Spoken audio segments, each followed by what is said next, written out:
Fantastic Beasts and Where to Find Them, the prequel spin-off series to the Harry Potter universe, directed by David Yates, the guy who brought us the last four Harry Potter films, is back with J.K. Rowling to tell us another tale in the Harry Potter universe. This time it is about a guy named Newt Scamander. He's this magic zoologist who has come all the way from London with a briefcase full of magical creatures to good old New York City when some of the creatures escape. And he is out there trying to find these creatures. At the same time, New York is facing some of its own problems, where some mysterious incidents are happening throughout the city, and they might be because of Newt Scamander's creatures, or maybe it's something else. Maybe it's a far greater threat. And that's the whole premise of this film, really. Right off the bat, I focused on the casting, and for me, this was an iffy cast. Eddie Redmayne, I think, was a good choice, but people like Dan Fogler and Colin Farrell were kind of what-ifs for me going into this movie, and I didn't think that they were going to be particularly any good, and they were actually really good in this movie. Now, one of the things that I really liked about this movie, let's start right with that, is our main characters. They are very likable characters.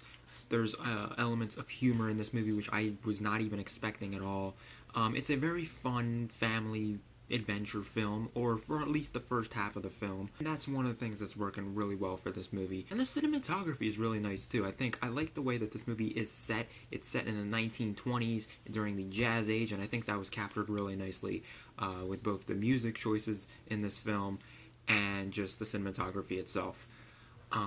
As for the negatives of this movie, I would have to say is the pacing, because the first half of the film is literally Newt Scamander. He arrives to New York City. He's looking for these creatures, and then that's the first hour and a half, and you're thinking, okay, for the first hour and a half of the film, I was thinking, okay, this is okay, I guess, but this could not possibly be the entire film, just chasing a bunch of magical creatures around. I mean, this is like, what, Pokemon Go all of a sudden? It's not something that I could watch a whole movie of. And that's when they do the second part of this film. And I feel like this is where this movie goes downhill with that second part, because they went from going this really light, humoristic side of the film with, he's chasing creatures around, and then the second half of the film, we get more darkness, involving witches and obscures and this Ezra Miller's character, this mother and the daughter story. Quite frankly, that was the worst part of this entire film. The problem with this movie, I feel like, is that it has two concepts for two totally different movies, and they kind of merge them into one, and it doesn't flow very well. Because in the beginning of the movie, it's all about Newt Scamander, and then the second half of the film, we kind of forget about Newt Scamander, and then he's kind of shoved in there at the very end to just be there, kind of like in Batman v Superman. Lois Lane was kind of just thrown in because we didn't see her for half an hour, and it's like, oh crap, we gotta put her back on screen. She's been gone for so long. Well, I feel like this is the same thing we had with this movie, where we're like, oh crap, that's right, this movie is about Newt Scamander. Let's put him back in here, because it is called Fantastic Beasts and Where to Find Them. Speaking of which, it's called Fantastic Beasts, Where to Find Them. What did I think of the beasts themselves? I liked probably one of the creatures, and that was the one creature who liked to steal shiny things. Every other creature in this film I just didn't care about, because they just looked like ordinary animals, kind of, and they just were slightly abnormal. They didn't have any personality, unlike the one creature that I did like, and that's why I thought they didn't stand out. They were pretty bland and just uninteresting. And in fact, there was one scene in the movie which was really embarrassing to watch, really, and it involved a rhino and a zoo. And Eddie Redmayne's trying to call this rhino back into the briefcase, and he's doing this whole mating call, and it was such an awkward moment that if two people in the movie theater that I was watching with weren't laughing, it would have been a really awkward moment, because they keep stretching it. I think that scene lasted for like almost 2 minutes, and quite frankly, the obscures part of this film, which is the second half of the film, which is also another creature, was just a very odd choice, because the movie ends up feeling very unbalanced, because we go from such drastic shifts in tone. We go from a very light movie to a very dark movie in such a short span, it goes from being like almost like a comedy film into a horror film. And I will say it's kind of into a horror film because at one point in the movie there was one jump scare, and I'm like, holy crap, there was an actual jump scare in this movie. The second half of the film, we're introduced to the CGI monster, and I feel like this is again the same issues I've been having with a lot of other movies. Is just a random CGI monster thrown into the movie, and they don't know what to do with it. And you kind of almost get let down by the way they end up taking care of this creature or monster, because they make him so huge. Like in the upcoming Kong Skull Island movie, they've made King Kong like 20 times taller than he's ever been, and it's like, well, now that he's taller, doing what you normally do isn't gonna really be really effective. I mean, it's not gonna surprise us. That's why I think the movies like Doctor Strange, they did it right, where they introduce us to this gigantic monster, and it's not like, oh yeah, let's destroy this monster, because obviously he's so huge. How are you going to destroy them? And Doctor Strange approached it very smart. I'm not gonna defeat this monster, but I can outsmart him.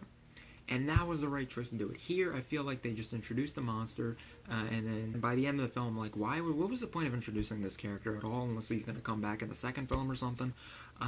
Just a very weak character. I mean, I'm sure they were using it as a metaphor, this obscure thing that they did, but personally, I did not like that whole element of the Obscurers, because for one, I thought the Obscurers were like Dementors or something, and they totally went in a different direction and turned into this CGI smoke monster, and that was just bad, because we've had so many movies with loud, huge CGI, like Gods of Egypt and Suicide Squad, that I really did not need to see that. A guy taking on this giant storm. It was just very weird. None of the trailers for this film really blew me away. I knew this was going to be an iffy movie, especially since it was based on a short like guidebook written by J.K. Rowling like back in the early 2000s by the same name, which was really like a reference book that read like a dictionary, which listed each creatures, like 80 some creatures. So I knew source material was gonna be possibly weak for this film. We've seen video game movies come out earlier this year which struggled to tell a good story because there just wasn't that enough material to tell a story. Whether it's pretty much all the video game movies this year with Warcraft or Angry Birds or even Ratchet and Clank. And I feel like this movie kind of struggled telling a story because, we had two different stories and they didn't intertwine really well with one another. And later down the road with this series, I think this is going to be a problem again because the sequel has been already confirmed. There's going to be 3 more films coming after the sequel because there's 5 films in the series. And from what I'm understanding, it's still going to be called Fantastic Beasts and Where to Find Them. But by the way this film ends, there's a twist at the end of the film, and you're wondering, well, if this is going to involve Dumbledore and the First Wizarding War, how is Newt Scamander going to fit into this entire story? Is there going to be like a split again, like the first movie? Because that's going to be problematic. Just squeezing him in towards the end of the film. Oh yeah, he's relevant. That's not going to work. So at the end of the day, this movie, it's got some positives to it. It's not the best film you're going to see out there. It's definitely miles away from any Harry Potter film you're going to see. I mean, I hate to compare it to any Harry Potter film, but I'm sorry, it's directed by the guy who directed other Harry Potter films. It's written by J.K. Rowling, and it has Easter eggs relating to Harry Potter, and it's in the Harry Potter universe.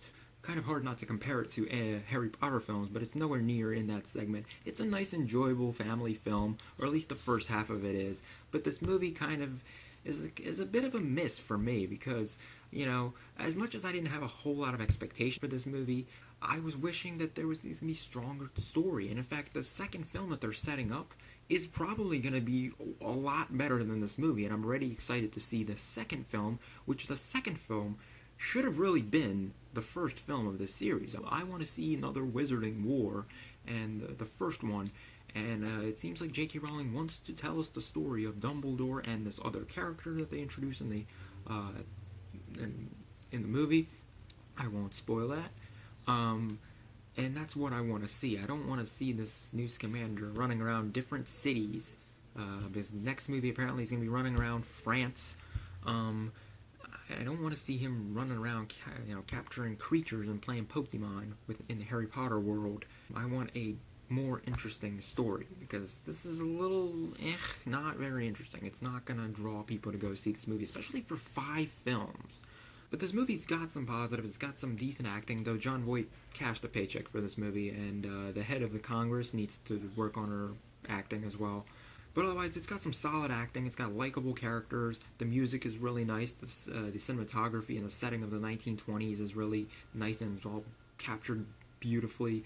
The problems, again, I have is with pacing, major shifts in tone in the film, and just not a very interesting story that doesn't flow really well with those two different things that they're kind of building throughout the entire story. You kind of got like 2 short films in one movie, and they don't really connect, and that's kind of drew me away, especially that second half.